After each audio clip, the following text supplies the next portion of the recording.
For the longest time, Five Nights at Freddy's has been at the center of an acute divide, a split between what we might call the old school fans and the new fans. It doesn't really have to do with when they became fans. Many who've been following the series since the beginning are still fans of the new games, and many who only discovered the series recently are partial to the earlier entries. No, this divide pertains to what era of the games one prefers. Where new school fans still play, follow, theorize, and generally participate as active fans of the new games and media, old school fans are still mostly hooked on the older Clickteam era of the series, usually 1-2 Pizzeria Simulator, who have largely fallen off of the new games and stories, and are often either critical of or completely uninterested in anything post-Ultimate Custom Night, who pine for the days of staticky cameras in seedy pizzerias and the uncanny, deep eye socket stares of rundown animatronics, in contrast to the sci-fi, maybe more cartoony version of the games we have now. I would mostly consider myself the latter, but what I think we old school fans often miss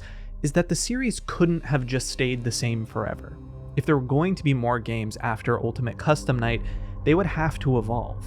There's only so many ways you can sit in one spot and close doors, and I think it makes perfect sense that a developer would want to try and branch out and try new things. So the question, in my view, isn't about how FNaF should have stayed the same, but how it could have evolved without losing the part of itself we connected with. How do you make that transition, the leap into a modern horror game, without losing that identity? Today, I'd like to discuss exactly that. As a fan since the very first Markiplier Let's Play, who even so many years later still thinks about those older games nearly every day, I want to talk about a different direction, pitch a hypothetical game that I've roughly designed, which could have taken us from the Clickteam era after Ultimate Custom Night into the evolving modern horror landscape in a way that I think would have preserved what had drawn me to the series in the first place over a decade ago, going in depth from the gameplay design to the visuals and sound, using examples from other horror games and media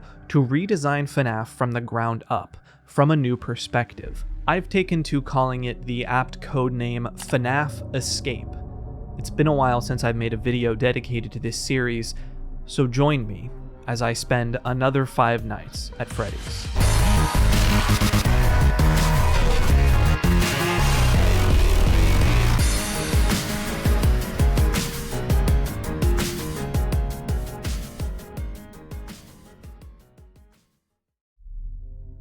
It feels a little weird to be back talking about FNaF, but I made a Patreon video similar to this one not too long ago. I'm actually borrowing pieces of that script for this video, and then I just couldn't get out of my head. Now, I should say from the beginning here, I haven't actually developed and created a working fan game here. I'm looking at this video more as an excuse for me to talk about and analyze the horror game design of a bunch of games I love, which is using the shell of this video game concept pitch, somewhat inspired by the Unwithered Truths video about a FNaF reboot concept. It's a little bit of a departure from my regular videos, but I love horror and game design, so I figured why not. I also kind of needed a buffer video to try and get my October 2025 projects finished. Anyway, in order to explain this FNaF game concept I have, we first are going to have to look back to where FNaF began and how it's evolved.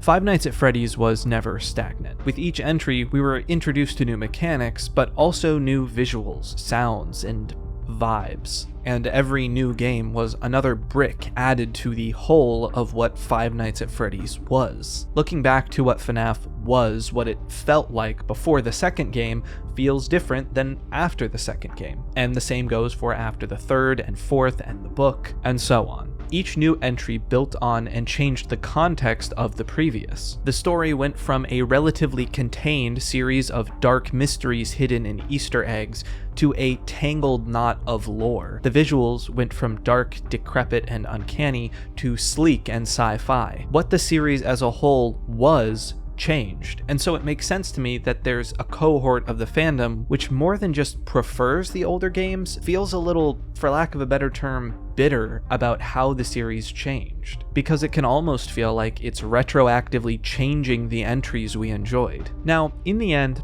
I think this is just a matter of taste. There is nothing inherently better about liking one version of the games or another, but from a personal perspective, I do sometimes feel like, man, what were we missing out on? What could it have been like if the series had continued down the path the first game set for it? And all of this is without even touching on the gameplay. As time has gone on and we look back at Five Nights at Freddy's legacy having so much to do with its mascot characters and convoluted lore, it's easy to forget the piece of the series that was arguably the most iconic and groundbreaking element for the first few years: the gameplay. The appeal of the game was its completely unique mechanics. A fast-paced resource management game where you are stuck in place with limited power and encroaching enemies. It flipped the survival horror genre on its head completely, and yes, I think FNaF is squarely a survival horror game, replacing the movement and hiding and ammo with a juggling of intersecting enemy attack patterns and limited use of your slowly draining resources, which allow you to survive and fend the terrors off. The arcadey, quick-on-your-feet gameplay was not just a passing thought, a vessel to feed us lore and spooky characters,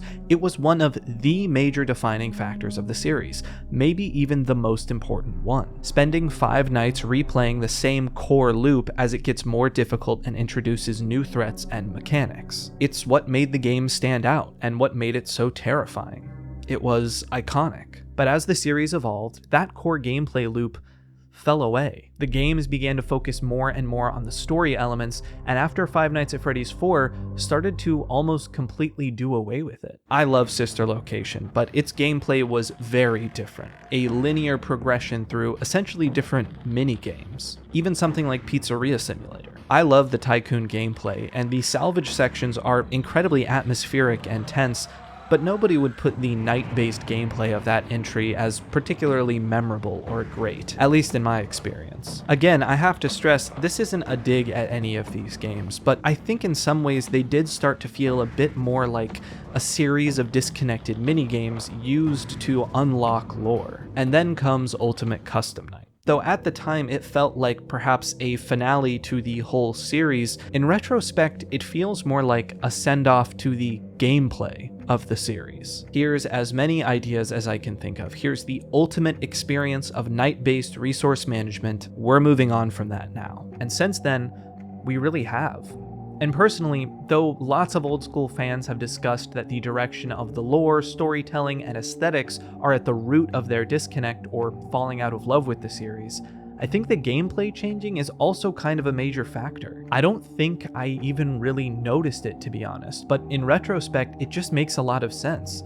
I don't even dislike the gameplay of Security Breach or the more mini-gamey games in the later Clickteam era, but I definitely wasn't really excited about the intricacies of the mechanics like I was with FNaF 1 to 4. There was something special to that feeling of challenge, of increasing horror. Playing the game with your friends, trying to beat each night and see who could do it first. They were fun to learn and master, and were super replayable. But again, of course, the series had to eventually evolve. So how would you take that step into a fully 3D, free-roam, modern horror game, but keep this core gameplay alive? Well, for the first part of my pitch, we're going to have to look at another influential 2010 survival horror series which turned the genre on its head by limiting the player even further: Amnesia.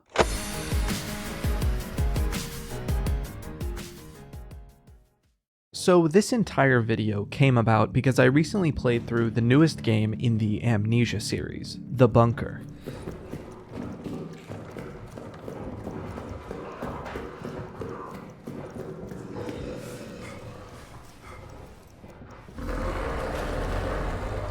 It quickly became one of my favorite games of the past few years, and most relevant to this video, I began to make some connections between the original FNaF and The Bunker. So for those who don't know, let me just quickly give a rundown of The Bunker's gameplay. Essentially, Amnesia The Bunker is an escape room game. You're trapped in the tunnels of a World War I bunker with a creature stalking through the halls with you. Mostly, it gets around through these smaller Roman tunnels in the walls, as it dislikes the light. Otherwise though, this monster is incredibly powerful, and is only really stunned or angered by the limited gunfire and grenades you can gear up with. In order to keep this creature at bay while you wander the bunker in search of your way out, you have to keep the lights on. In order to do that, you have to keep a generator running, with fuel you can find throughout the bunker, with the generator room acting as a kind of safe haven, with a save point, storage chest, and 2 locking doors. You keep an eye on the generator's fuel level with a stopwatch, which gives you an idea of how long you have to explore semi-safely. The lights will keep the monster in its tunnels for the most part, except if it hears a loud sound or some other ruckus. There's a lot of other nuance to the game, but the gist of it is that you slowly unlock more parts of the bunker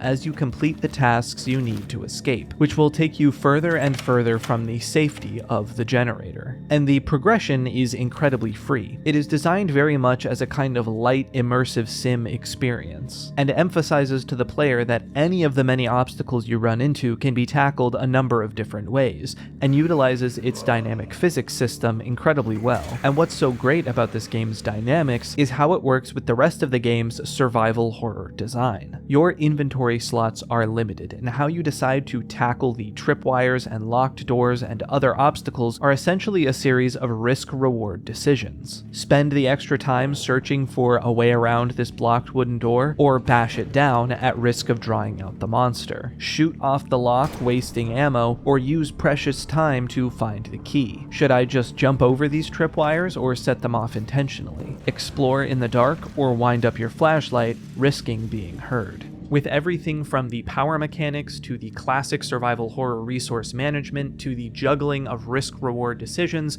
I couldn't help but feel like this game offered up perfect adaptations and evolutions of the core game mechanics FNaF is known for. Our center generator room is kind of a stand-in for the office. You could easily imagine a version of this game where you have to, for instance, use cameras here to track where it might be safe to go or whatnot. The generator running out of power and the stopwatch tracking it is perhaps one of the most elegant, easy to understand, but incredibly scary resource management mechanics I've seen in a game. Keeping your eye on that clock as you rush to make enough progress and move a little bit forwards, trying to make the calculations in your head if you have enough time to make it back. And then when the lights go out, subbing in the environment becoming exponentially more dangerous and difficult to navigate instead of just straight up death adds this whole other layer to the experience, while still keeping that core feeling of don't let the lights turn out or they're after you. So this is where the majority of my gameplay inspiration for FNaF Escape is coming from.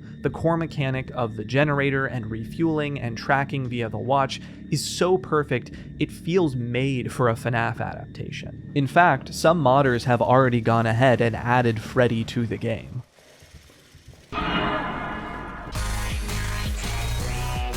And to be honest, there are a lot of other aesthetic and design elements that really reminded me of FNaF in one way or another that I discussed in my video on Patreon, so I do think there's still some value to watching that video, even if you've seen this one. And seeing as this is a sort of pipe dream game hypothetical, I don't really feel too bad essentially making the basis of the game a ripoff of The Bunker.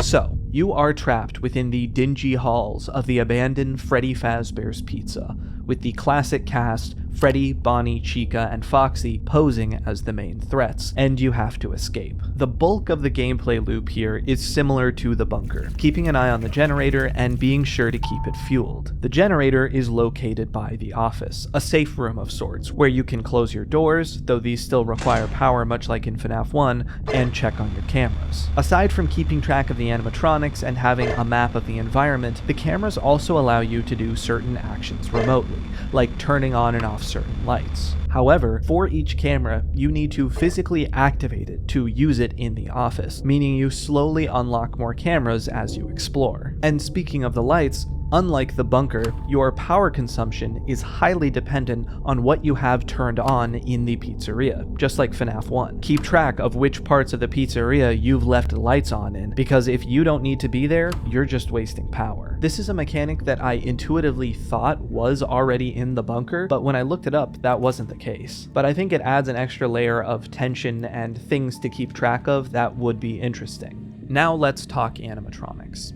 I want to take a page from the bunker and FNaF 2 and keep them mostly hidden in the vents when they're moving around. This allows us to keep the mystique of the original FNaF games, hiding their movements, but also keeping them off your back when the lights are on. Though I think them occasionally popping out in certain areas would add some unpredictability and make the cameras more useful. Bonnie and Chica, much like FNaF 1, work very similarly, like the creature in the bunker, mostly hiding in the vents, and if they're alerted via loud sounds or ruckus, they'll come out after you. The lights flicker upon their arrival, making it harder to see, and you'll need to run and hide to avoid them. Eventually, they will return to the vents, but if they see you, it's almost certainly game over.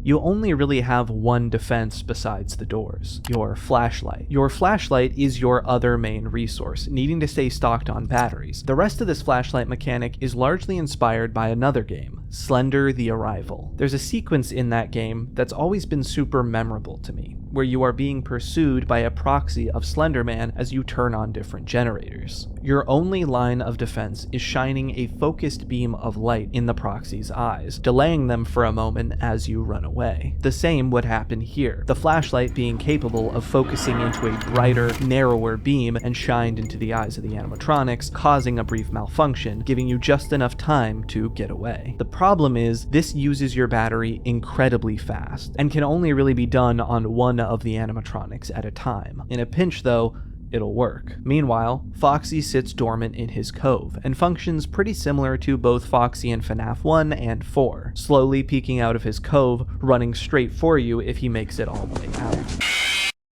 You'll either need to be in the office with the doors closed, or come around every once in a while to close the curtains back up. This gives you yet another countdown to juggle, which reminds me a lot of the horror of FNaF 4, which to this day is still the game in the series that scared me the most. The tension of knowing you have 5 different things slowly encroaching and trying to prioritize which fire to put out first can be incredibly tense and scary with the right atmosphere. Finally, there's Freddy. For the most part, Freddy only comes out when the lights go out. In the dark, the other animatronics also become more aggressive, but Freddy knows where you are. Always. Kind of similar to Mr. X from Resident Evil, Freddy is basically always following you once the lights go out, and with no doors to protect you, you are always in danger. On the topic of Resident Evil, I do want to take some inspiration from some more classic survival horror games like Resident Evil. The bunker already does a good job with inventory management feeling very restricted, causing you to have to make tough decisions about what items to bring and leave behind. But I think we could take it even further with the type of inventory management we find in hardcore survival games and classic survival horror alike, where the size of the items actually matter. Sure, maybe a key or a flashlight only take up 1 slot, but something big like a gas canister? That's gonna take 2 or 4. Lastly, we come down to the mechanic the game is named after, Five Nights at Freddy's.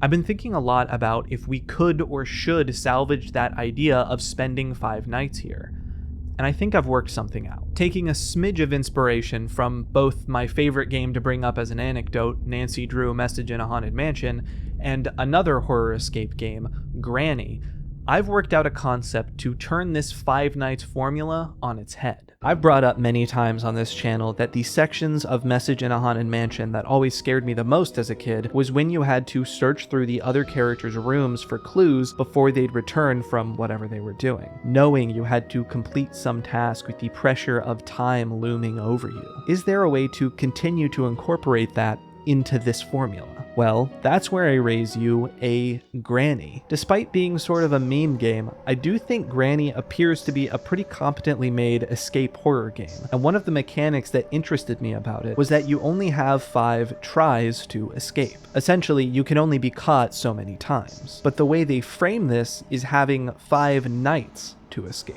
Now, I'm not saying we take that mechanic directly, but take some inspiration from how they frame it. In FNaF Escape, those 5 nights are no longer a quota to overcome, they are your time limit to escape. You are stuck and have only 5 nights to find your way out of this pizzeria, with each night acting as a checkpoint in your progress. Now, story-wise, that may seem a little confusing. How is someone stuck there for 5 nights but not working to escape during the day? How do you subsist for 5 days trapped in a pizzeria? Well, it may be a bit of a stretch, but I think I've justified it enough in the story section, which we'll get to later. But if you're not fond of that, I do think you could do something similar with an hour-based system that you have until sunrise to escape.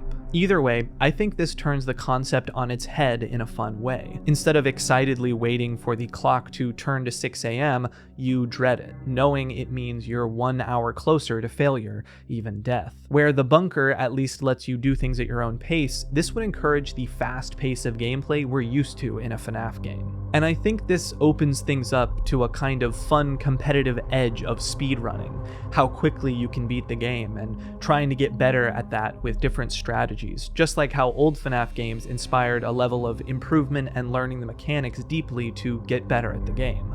I think it would be best balanced if the average player has about a 60 to 75% chance of escaping on the final night, and you'd have to really be skilled to beat it before then. And to add to the replayability, much like the bunker, you would have certain things like obstacle placements and codes be unique each run, and there's always custom night and new game plus. You could have no checkpoints mode, all sorts of customization options and challenges like a nightmare mode, as were so iconic in the Clickteam era. For a lot of the specifics, I think it would require actually playtesting and building a full map, which to be quite honest, I do not have the time for at the moment. But I think the core concept of the gameplay here is at the very least worth considering, keeping FNaF a survival horror resource management game while extending out into the free roam horror game world. But gameplay alone does not a FNaF game make. The atmosphere, aesthetics, storytelling, and even marketing are all equally important elements. So next, let's talk about that. Patreon.com/SaganHawks is where you can support me. If you like the videos, over there it's only $2 for, you get all the content, behind the scenes, commentary tracks. I bet you can tell that this was a set and I wasn't really in Freddy Fazbear's Pizza. There's gonna be behind the scenes about this video. There's behind the scenes about previous videos, Q&As, exclusive videos like the one that inspired this one. And then for $5, you can ask questions on the Q&As and on the commentary tracks, and I'll answer the questions. But still, even for $2, you get everything. Like, you can watch all the content. There's years of content up there at this point. So yeah, if you like the videos and you want to support me, head on over there. So thank you for checking it out, and back to the video.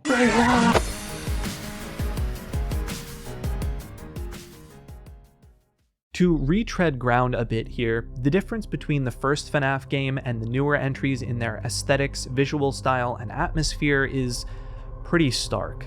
I have to admit that I've liked some of the designs I've seen in Secret of the Mimic, but even that doesn't quite match up to the genuinely eerie and supernatural atmosphere of the first game. The lighting and use of darkness, oppressive and ghostly sound design, the unsettling renders and look of the animatronics. I've said it before and I'll say it again, Five Nights at Freddy's increasingly sci-fi direction really began to pull away many of the elements that made the original game so genuinely frightening. And though FNaF was never really hyper-realistic, the more recent intentional art direction choices to make the series more cartoonish have really removed, for me, any sense of dread from the visuals alone. It feels as if the series is following in the footsteps of the modern mascot horror games it itself helped create. Again, I'm not trying to be a hater here, it's just a direction that personally is not to my tastes. So for the visual, sound, and atmospheric design, I think we'll largely pull from the original couple of FNaF games directly, because there really is something just so unique about their design and feel, making some adjustments to evolve and continue them. To start, the element I think that's most important we bring over from the older games is what I'd call its Easter egg horror. The first FNaF game is at its best when what you are experiencing feels completely unpredictable. The hallucinations, changing posters, and writing on the walls, characters who used to sit still suddenly jittering paranormally and emitting choked breaths, Freddy's laughter echoing through the halls, and all of the other inexplicable creaks and music and sounds which serve to make the pizzeria feel genuinely haunted. The core of this, I think, is having unpredictable things occur which have no direct gameplay effect. Because once you can understand something in the game as a mechanic, its fear factor begins to dissipate, especially on subsequent playthroughs, where you know how to react to it and tuck it away in the gameplay strategy part of your brain. But when something horrifying happens, and you are given no tools to handle it, no rules for which it will follow, it becomes an apparition, a truly haunting experience. And by never telling the player whether that sound or imagery is relevant or not, they can only sit in the anxiety, wondering what to do, unsure of which of the horrors they're subjected to they actually have to attend to for their survival. It's what YouTuber Scruffy calls red herrings in their video about FNaF sound design, which is one of the best videos on YouTube in my opinion, and the very thing that inspired me to make my original FNaF retrospective series, which subsequently blew my channel up and let me do this as a full-time gig. So, you know, thanks, Scruffy. Anyway, this Easter egg red herring horror is something that I think FNaF 1 does better than maybe any of the other games. Sure, there are secrets and rare events that occur in the other games, but they're much scarcer when compared to FNaF 1, and often come with some more explicit storytelling angle. By contrast, nearly every night of the first game, you will be assailed with haunting sounds, hallucinations of horrific faces, jarring rare screens, and eerie messages. I don't think we quite realize how important these were to the game's success.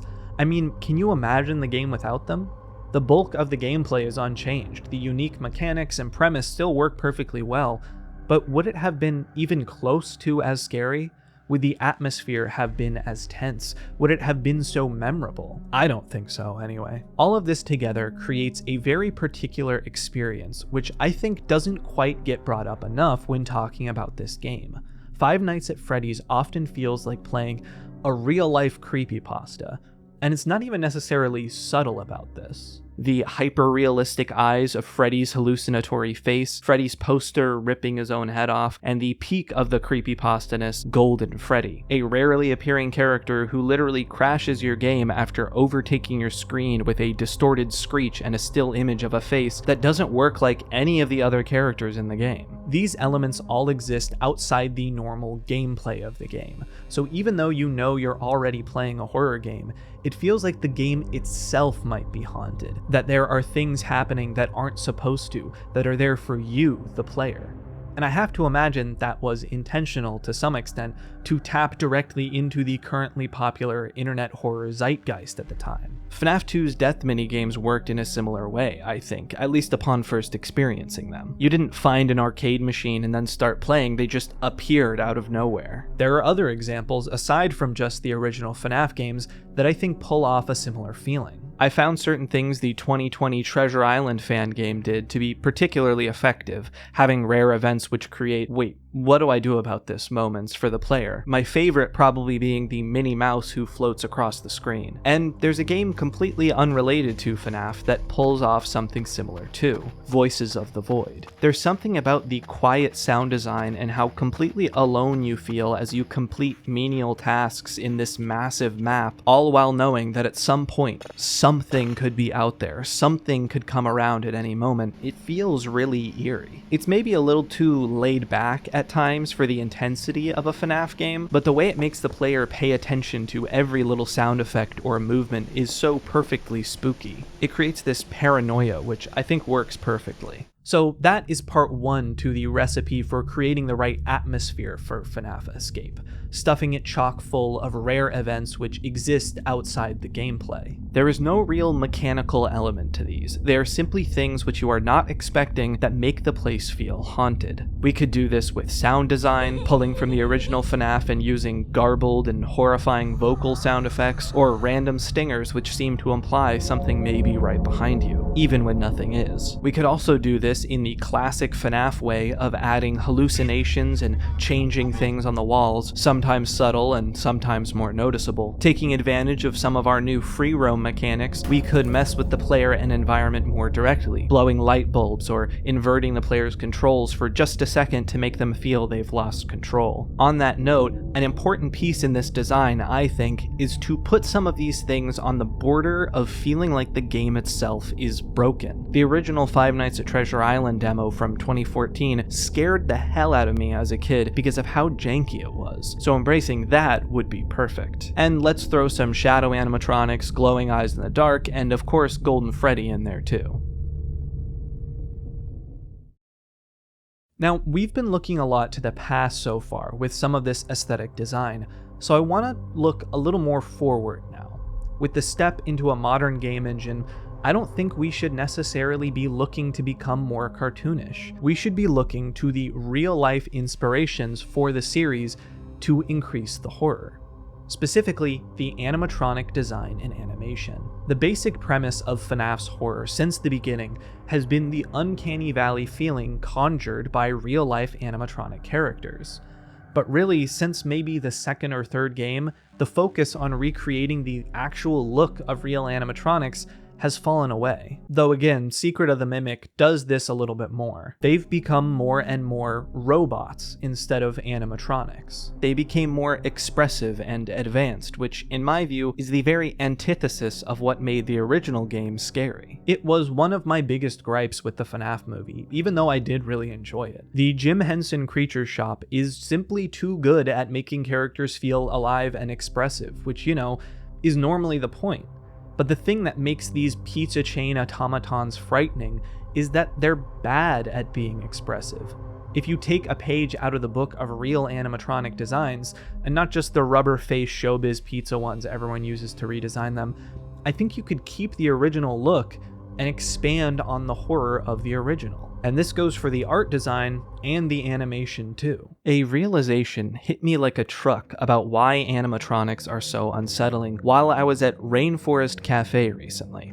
Don't ask. I sat there looking at the gorillas and suddenly it hit me. These things look like taxidermy. That's why they're so creepy. They look like dead animals, puppeteered grotesquely for our entertainment, like a poorly marionetted voodoo doll, twisting and bending bone and tendon, dead-eyed creatures possessed by an invisible force. They're activating our primal fear of the dead and feel paranormal by their very nature, like that sword fight at the end of Stardust. And after coming to this realization, I remembered that one of the posters in the very first game explicitly likens the animatronics to reanimated carcasses. This was the point from the very beginning, and yet it feels as if it's been somewhat forgotten. In a perfect world, I think we'd come back to that, design-wise. I just don't think I'm a good enough 3D modeler or animator to truly capture that at the moment. I also wanted to quickly point out some specific points of inspiration I've been thinking about recently. First is this video of Billy Bob of Showbiz Pizza, who appears to have been overclocked or something. The jittering movements, the sudden stops and starts, the shaking from the sheer force of their own pneumatics, it's super creepy. Secondly, I think one of the hardest things to do well is the animatronic walking animations. There's a reason we saw almost none of that through most of the Clickteam era. I stumbled upon this video by James Bruton creating a human-sized version of those wind-up walking toys, which he then outfitted with a Springtrap suit. But I think there's something really cool and spooky about the way this thing walks that feels like it fits in the realistic jankiness of classic animatronics. Like if you were going to develop walking animatronics in the 80s or 90s, this is how they would do it. I don't know. I like it a lot. The final piece to this aesthetic puzzle is related to the point about realism, in that it is both about making what we see more unnerving and allowing us to suspend our disbelief. It's about what we see, but more importantly, what we don't. One of the greatest things that the original FNaF games did was hide the animatronics behind layers of darkness and camera static, where we only catch brief glimpses of movement. I think that when we start to see the animatronics move too much, they begin to feel too organic. They become monsters instead of haunted objects. Seeing something appear and disappear, move when you're not looking, to me feels more like a haunting, like the chairs in Poltergeist. Something you can't see manipulating the world around you. Those brief flashes of movement are the culmination to the building tension. Foxy running down the hall, the jump scare once they finally reached your office or the lights have all gone out. This principle has been used to great effect in other media too, like the rolling giant from Kane Pixel's The Oldest View. One of the scariest moments from that video is when we hear the sudden rolling of the wheels and the camera whips around to look just as the giant stops, still rocking subtly from the inertia. It's the things we don't see, or only catch a glimpse of, that makes it feel as if they're coming from an unseen place, a paranormal place, some force beyond the veil. That's why we would keep the animatronics in the vents for the most part. And when they are out and about, the lights are off or flicker, hiding the movement until the peak of the encounter. That's something that the bunker also does to great effect. The monster's presence is punctuated by dust and flickering lights, letting the sound design and shadows do much of the heavy lifting as you hide. So that would be the guiding forces for non-mechanical horror design. The sounds, scares, and influences that I think would evolve the horror those first few games perfected. But despite my seeming dismissal of the lore throughout this video, the storytelling that Five Nights at Freddy's developed is undoubtedly one of its greatest accomplishments, one of the things that kept it in the minds of so many long after they were jump scared and closed out of the game. So in this next section, I want to discuss both the storytelling techniques we'd be pulling from and pitch my rough concept for the premise and lore we would explore in FNaF Escape.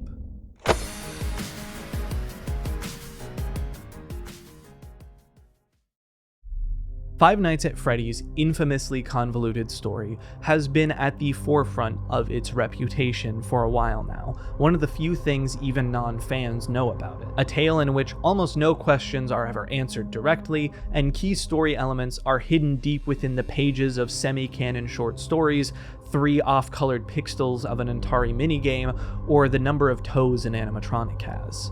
Understandably, the series has leaned more and more into this as time has gone on, becoming a key component of its identity. However, what I find so interesting is how much of this was seemingly incidental, and how small and contained that first game was. Even the first 3, to be honest. So many of the tiny pieces that seem so important to the story now seem to me to have been one-off lines and jokes which the community latched onto. The bite of 87, upon reflection, seems so obviously to have been just a one-liner joke, in line with the rest of the game's dark humor, like saying, the string cheese incident of 2004. It's comically violent yet casual. The biggest reveal of the first game was basically what we now understand as its most basic premise. The suits are haunted by the ghosts of these missing children, their bodies stuffed in the animatronic suits. Really, the biggest secret that seems to have been intentionally laid out as a real mystery is Golden Freddy and what the term "it's me" is referring to. And to the game's credit, it is a genius work of mystery crafting. This stuff definitely wasn't unintentional, but the fans went so hard on tackling the game as a mystery to solve that the series really had no choice but to branch into crazy directions. Purple Guy goes from a shadowy serial killer to a mad scientist. Fazbear Entertainment goes from seedy pizzeria to global trillion-dollar entertainment conglomerate. The ghosts go from a few lost souls to a spreadsheet of casualties viewed on a dotted timeline. It became a math equation in a fantasy setting, the most complicated word problem you've ever had to solve. For me, it lost a lot of its grounded human elements, the visceral, feeling part. Where FNaF peaked in this more human element, I think, was Five Nights at Freddy's The Silver Eyes. Perhaps one of my favorite things to come out of the series, and was definitely my favorite of its storytelling. Without going too far into the spoilers, the story follows a group of childhood friends who reunite for the memorial service of one of their friends who went missing as a child, one of the missing children from Freddy's. and the group returns, now long abandoned, to the pizzeria from their childhoods, and horrors ensue. But there's so much attention and focus on their relationships, their traumas and unresolved issues, and how personally felt the grief of losing their friend was and is to them. And then there's William Afton. God, it was so nice to have a version of the purple guy who is genuinely unsettling and grounded, feels like a horrifying killer instead of a goofy mad scientist. I think expanding here, the human pieces, could be really untapped potential for the series, a direction to expand the storytelling as it became more apparent that the lore was so important. And I mean, think about it. Some of the most memorable moments from even the game storylines come from this emotional side. The ending monologue of Pizzeria Sim, the empty heads and piano at the end of FNaF 3, the Bite of 87 in FNaF 4. There is a lot of potential here, and it doesn't necessarily have to mean we cut out the mysteries and theory crafting, which is obviously a core piece that I love. I think the two can coexist, and there's a theory I have as to how FNaF does its storytelling that I think will help us understand this. There's probably a pre-existing literary term for this, but I've been calling it the foreground story and the background story. Essentially, the foreground story is the very clear plot and premise, the things told to you that you can't miss. In FNaF 1, that would be that you're a security guard working the night shift, the things that Phone Guy tells you, the animatronics are after you. You get a paycheck and are then later fired at the end of the week. The background story is the stuff happening in the margins. The fact that there was a serial killer and 5 children went missing, that this place is haunted, the mystery of Golden Freddy and the phrase, "It's me." In FNaF 2 and 3, it would be the story of being the night guard juxtaposed to the story told in the minigames. And these elements obviously mix together and influence each other. It's not a hard line, but the way in which these elements of the story are told are different. So I posit that we explore the more human and emotional side further, expand on it within the foreground story, and continue the mysteries in the background, incorporating and influencing each other. My idea for FNaF Escape goes like this. Many years after Freddy Fazbear's Pizza was shut down and abandoned, the derelict pizzeria has now become a hotspot for urban legends and of particular interest to the local teenagers. A common form of legend tripping for high schoolers is to spend the night in the supposedly haunted pizza place. Our player is one such teenager, peer pressured into taking the plunge as it might be their only chance. At the end of the week, the building is being demolished. Breaking in through a window, the player discovers something horrifying. All of the exits have been locked, and the window they came in through has become mysteriously shuttered. If they're still inside in 5 days, they'll find themselves as another piece of mangled rubble. So they have to escape. And as you may have guessed, the animatronics get a bit quirky at night. So why don't they just hide out and make their escape in the daylight? Well, as the sun comes up, around the same time the animatronics shut off, something strange happens to our protagonist. Their vision is clouded with the faces of the animatronics and voices saying, "Stay with us." And they pass out involuntarily, finding themselves reawakening in the office, having slept through the day. Mysterious. Now again, this is the bit where, if you find this to be a little bit of a reach, you could set this as being the night before the demolition and make it an hour-based system. But I think this concept of being pulled to stay by the animatronics opens up a whole interesting line of storytelling in the background, a whole new set of mysteries. The most obvious explanation is that the animatronics are using their supernatural powers to keep you there, not wanting you to escape. But there's a lot of angles we could take this as we begin to learn more about our main character. Perhaps this person has a deeper connection to Freddy's than we thought, and the reason they were hesitant and had to be bullied into this is because they have a link to the missing children's incident.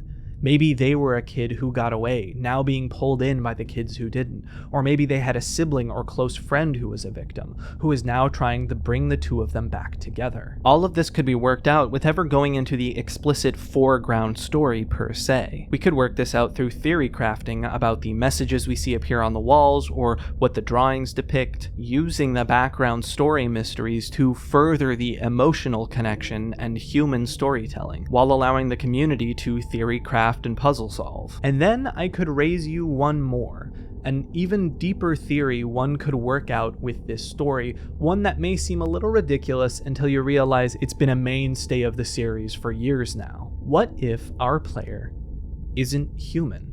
What if they pass out at the same time as the animatronics shut off when within the pizzeria because they're a robot too? Now, for those of you who've read the books, you might start to see how paralleled this story is, but hey, I think the original trilogy of books, despite how flawed they are some of the best storytelling the series has done. And it's not like the series has shied away from incorporating elements and parallel stories from the books. And though we would be developing these background mysteries at the same time, that's not to say we aren't continuing the traditions of the game's foreground story. This time with mysterious phone calls from the past of the pizzeria coming in through your cell phone, helping you understand how to make your way out and deal with the animatronics, along with the environmental storytelling helping to guide you. And I think setting the environment and characters as a little bit back to basics would have actually been a great move as the series moved out of the Clickteam era. We would have had enough novelty with the complete shakeup of the gameplay, and it would allow the series to expand from here on instead of starting from an already crazy place. And this way it could act as a sort of proving ground for this new era of the series. Anyway, those are some of my storytelling ideas for FNaF Escape.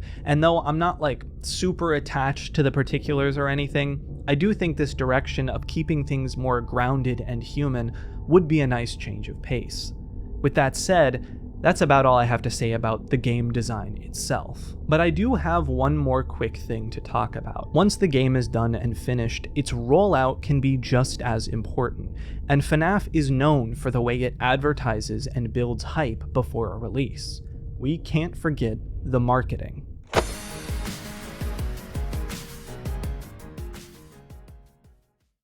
The hype and build up to a game's release was one of the best parts of being a fan of Five Nights at Freddy's.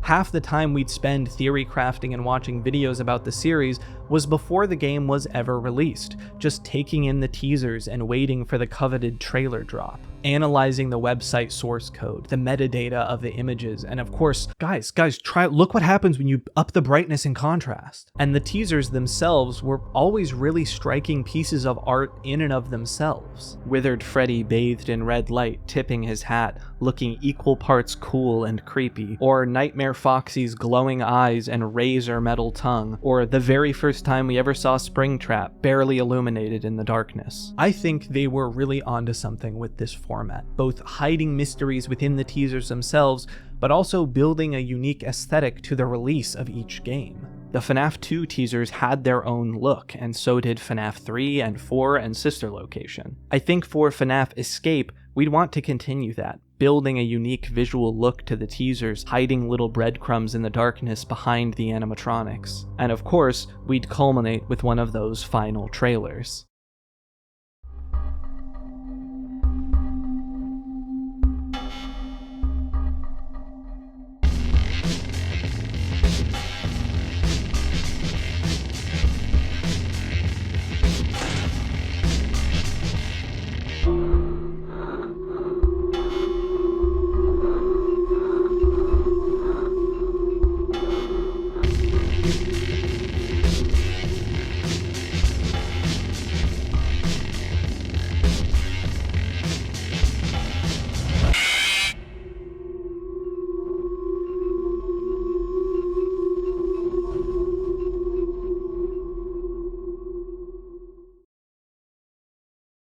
So there it is. Truth be told, however much I like this hypothetical FNaF game that I've been cooking up, mostly I'm just glad to have had an excuse to talk about some of the thoughts I've had about FNaF since I released my last retrospective on the games years ago now. Believe it or not, even after however many hours and hours of talking about this series in the past, I still slowly accumulate new thoughts and perspectives about these games over months and months. I know this video was kind of wildly different, and I don't expect I'll make another in this style unless I'm actually straight up working on a real video game, but I had fun, so let me know what you thought in the comments. Also, stream Five Nights Song anywhere you listen to music. It'll be under my name, Sagan Hawks. It's a goofy little homage to classic FNaF fandom music from back in the day. We tried to make it like the platonic ideal of a FNaF song. Stream Calamity Girls Music, who wrote the song with me and did most of the production work. Always Getting Up in My Face is an absolute banger that I've been listening to recently from her. I've also got some very special things cooking up for October and the Halloween season, so stay tuned. And I'll see you all next time. First night seems fine, a little creepy but benign, but by night 5, I'm fighting for my life. Claustrophobic office walls close in tight. Oh me, oh my, 5 missing souls lost so long ago, but I feel their auras with me. Every passing hour they grow, voice crackles through the phone. Everything will be fine. I gotta stay alive for only 5 more nights.